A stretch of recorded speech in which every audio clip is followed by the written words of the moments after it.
The neighborhoods that are covered by this snapshot are diverse.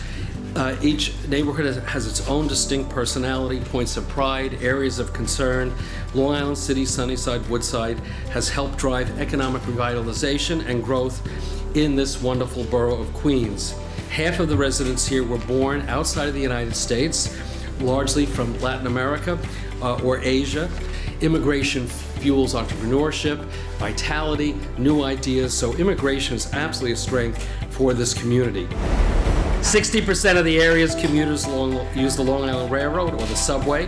One reason for this is the number 7 train, which after years of improvements and upgrades has one of the best on-time performance records in the subway system at 90%. For people who work within this area, local private sector jobs increased by 9.3%. Wages have grown as well.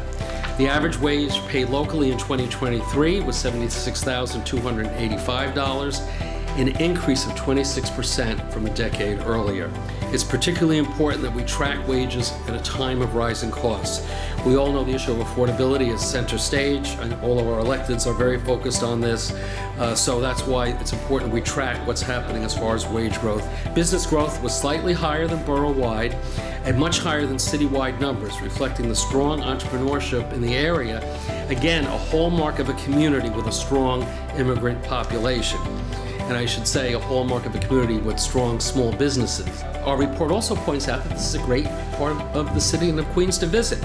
You can literally take a culinary trip around the world without leaving Queens Boulevard. And let's not forget the great parks, shops, so much to do in this part of Queens, and certainly why this part of Queens is a blessing for all of New York City, all of New York State. Data is so important because data drives public policy.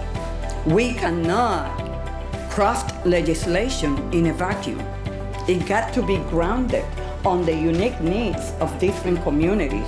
So this report is very important. This part of Queens has seen significant growth. And you know, Queens is so special. We talk about the diversity of this borough. I'm always proud to wake up every morning and represent the most diverse county in the United States of America. And we wear that on our heart, on our sleeve. We will never allow Washington to turn its back on our immigrant communities. Because not only are we doing it, we're doing it here in Western Queens. We are driving the economy of this city. We're doing it right. We're doing it in a community that is full of immigrants, and you cannot be in this community, live in this community, grow up in this community as I did without knowing the immigrant experience. Medicaid is under attack, SNAP is under attack, our immigrant neighbors are under attack.